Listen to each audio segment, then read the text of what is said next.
How are you, mate? I'm good. What's going on? Thought I'd bring down the cast net, mate, and we can get some liveys and have a bit of fun this morning. Yeah, well, it's going to be quiet on the lures. That's probably not a bad idea. So can you throw the cast net all right? Just. I'm sure it's better than just. All right, mate, let's give it a go, eh? Cheers. And so in here, you reckon it's a good spot to get a few liveys? Sure is. All right, mate, let's do it, eh? Let's do it. It's a bit of a technique. Talk us through it, Greenie. Well, I've got a bit of a backward technique. I throw it backwards. That doesn't really... More than most people. That doesn't surprise me. I'll show you, it does work. Backward technique. Okay. All right. There's our bucket. Yep. There's our net. I just put it over my shoulder, like so. Okay. And then I change hands. And I take this hand through and hold that, and then this goes underneath. I gather up half the net, this side. And that's all you got to do, gather that up? Gather that up, and it's just like a backhand in tennis. All right, well, get up, get yourself some elevation, mate, and let's see it all happen. All right, so it's just like a backhand in tennis, and it's just one nice little smooth throw. So then you let it sink to the bottom, Greenie? Let it sink. Yep. Make sure there's no rocks down there to wreck your net. Give it a little flick. Now, there are a lot of different techniques that you can use for throwing a net. There's no right or wrong way. It's whatever you're comfortable with. Whichever way you can spread that net out is the way to do it. So let's see what we've got here. Oh, yeah, there's one in there, Greenie. There you go. Little potty mullet. Oh, that's perfect bait. That's a nice size, isn't it? If you're going to go fishing for a Barramundi amongst the snags, that's got to be the bait, hasn't it? Prime time. We'll put him in the bucket, eh? Yep. Fantastic. A few more throws with the cast net and we had a nice bucket of lively mullet. Jay and Greenie have headed upriver on foot, but I've opted for a much easier way.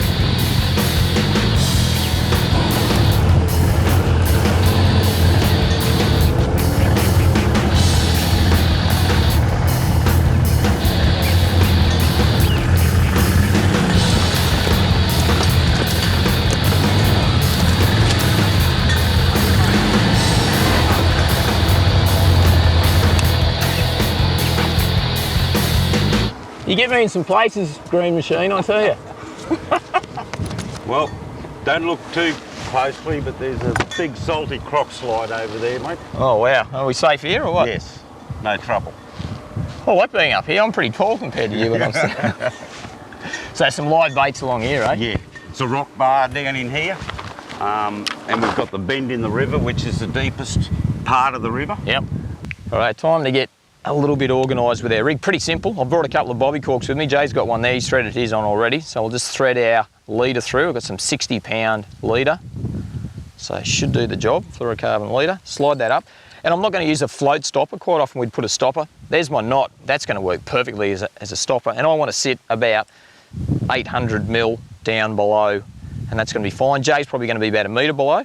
And then what we'll do, use one of these. So these are a big circle hook. You got one there, mate? Yeah, mate, I've got one here.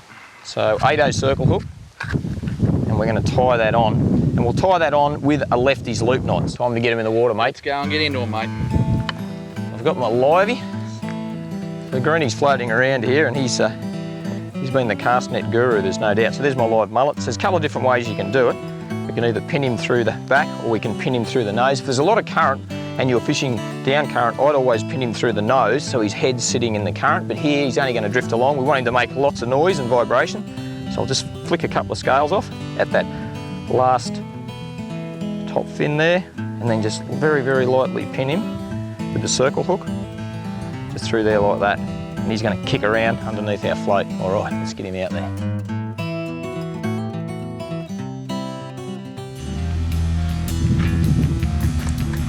Yeah, got him. Come on, mate. Oh, come on, buddy.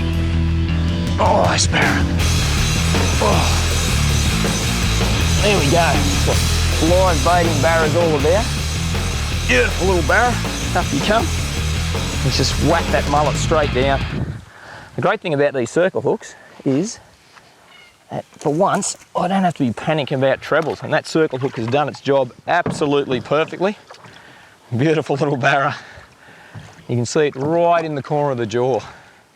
It's a sensational way to fish with the bobby cork. Once again, it's active, and if you're taking the kids barra fishing for the first time and you don't want to take, have lures with big trebles hanging off them, then this is an ideal way to do it. Very safe way to fish.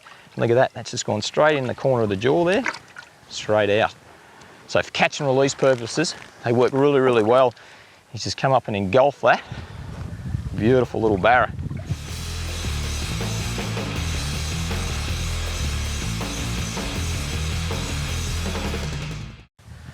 So I can see my bobby cork, just bouncing along. Look, the vibrations.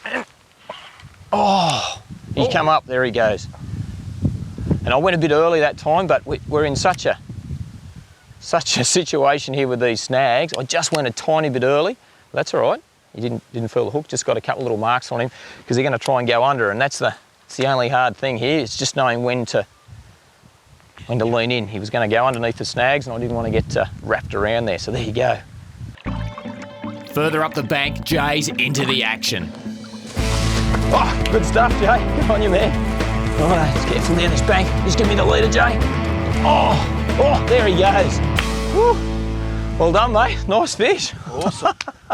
After all that. Oh, he had you around the tree, and what's happened is we've given that fish a heap of slack line to try and get it off around the tree. Nice fish, about probably 75, 78 centimetres.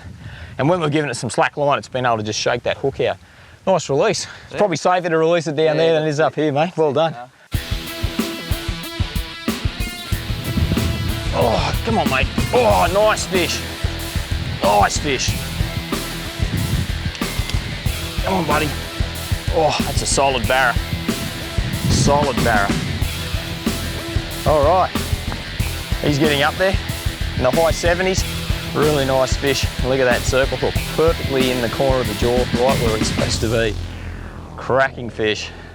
If you just sit here, because you're a bit of a star, old mate, if you sit there for a minute, have a look at the tackle. So, once again, that same sort of barra outfit you're going to use for casting lures, 6 to 10 kilo, solid bait caster, some 30-pound braid.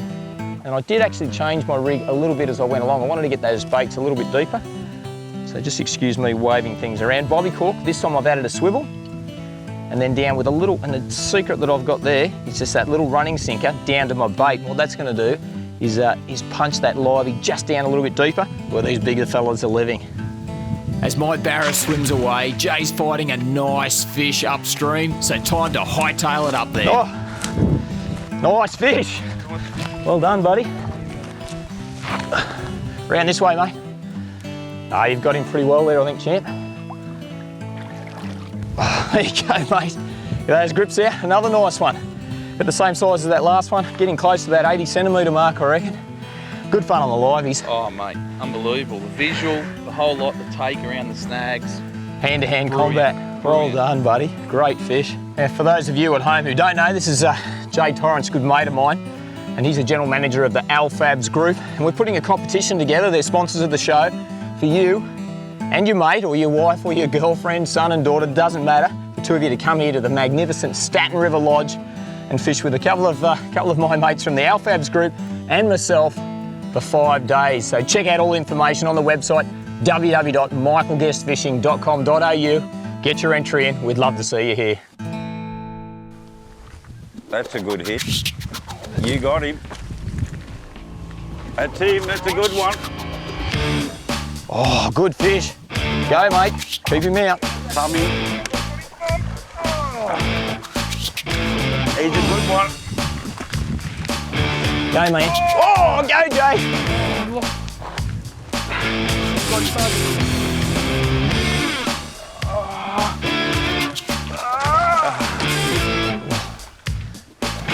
Go, mate. Oh, that's a bit better. That is a wrestle. That is a wrestle. Yeah, baby. Yeah. You. Awesome. That is brilliant. Circle hook has done its job. So get that out of there. There you go, mate. He's the next size up. He's probably 80, I reckon, that bloke. Oh, that's some of the best fishing I've ever done. Right, how exciting is that? The Staten River, mate. It's good stuff. So I said live baiting, it's an amazing technique. if you stick to the circle hooks and you want to take a fish, that's fine. But if you go J hooks, it's going to swallow it down and it's difficult to release your fish. And you can see circle hooks work really, really well. And that's one of the big points we're trying to achieve here. Let's have a quick look on the lie detector and see how big he was, Jack. Oh, not quite 80.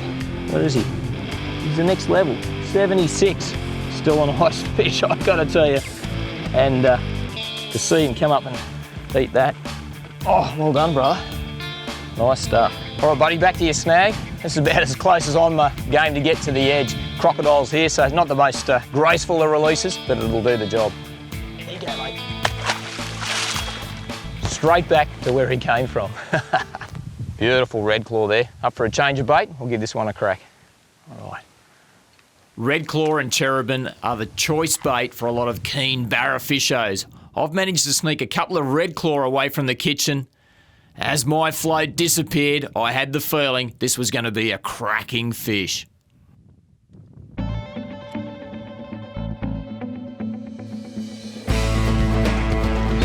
Oh my God! Oh my God, we need to get it away from that stump. I'm going up here. Oh. Yeah, but it's going to haven't done a run yet. Just trying to keep him. It's got to tire her out, mate. Oh my Lord. Oh, careful, Greenie. Oh, yes! Yes! Yes! Hang on. Woo! Greenie, give us your hand. Now that is a Barramundi. Woo!